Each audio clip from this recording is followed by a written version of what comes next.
साल 1971 भारत पाक के बीच युद्ध का दूसरा दिन। अमेरिका से फोन आता है, आप पाकिस्तान पर हमला बंद करें तुरंत। तब भारत की तरफ से जवाब होता है कि इन्होंने हमारे बेगुनाह नागरिकों को मारा है, कोई समझौता नहीं होगा। अमेरिका कहता है हमारी सबसे उन्नत नौसेना का जंगी जहाज बंगाल की खाड़ी में पहुंच चुका है। भारत कहता है जो कहना है कह लीजिए, जो करना है कर लीजिए, हम पाकिस्तान के दो टुकड़े करके रहेंगे। अब अमेरिका भारत को धमकी देता है, भारत इसका परिणाम भुगतने के लिए तैयार रहे, लेकिन तब तक भारत की ओर से फोन रखा जा चुका था। बाकी इसके बाद जो हुआ पूरी दुनिया उसकी गवाह है। नमस्कार, मैं हूं अभिषेक तिवारी और आप देखना शुरू कर चुके हैं भारत कवरेज। आखिर क्यों?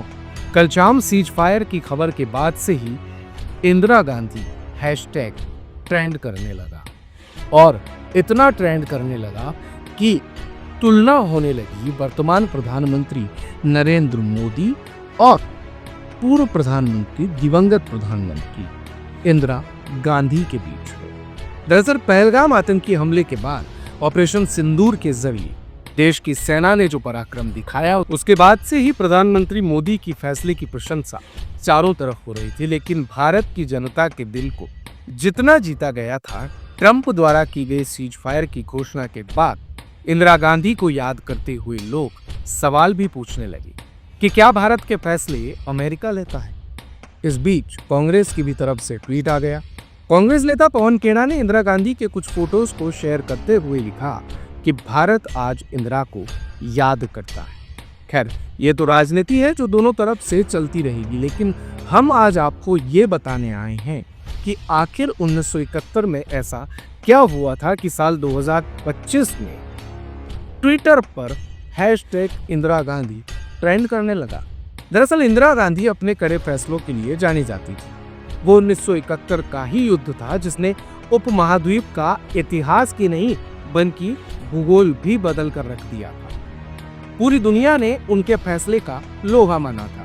ब्रिटेन की पहली और इकलौती महिला प्रधानमंत्री रही मार्गरेट थैचर भी उनके इसी अंदाज की मुरीद थी। तब पाकिस्तान में गृह युद्ध के हालात पैदा हो गए थे।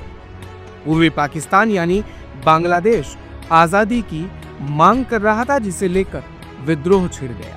इंदिरा सरकार ने पूर्वी पाकिस्तान को समर्थन देने का फैसला किया। भारत पाक के बीच जंग छिड़ गई। स्थिति को गंभीर होता देख इंदिरा गांधी ने आपातकाल की घोषणा कर दी।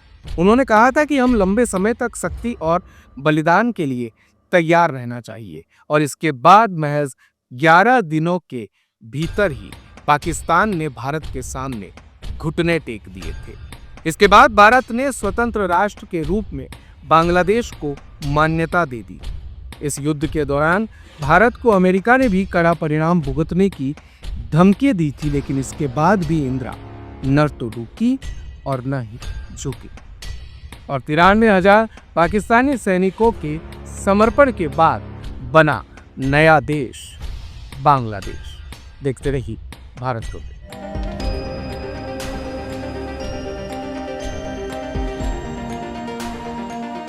दिन भर की सारी अपडेट्स के लिए सब्सक्राइब करें भारत कवरेज को और हाँ, बेल आइकन दबाना ना भूलें ताकि आप रहें अपडेटेड हमेशा।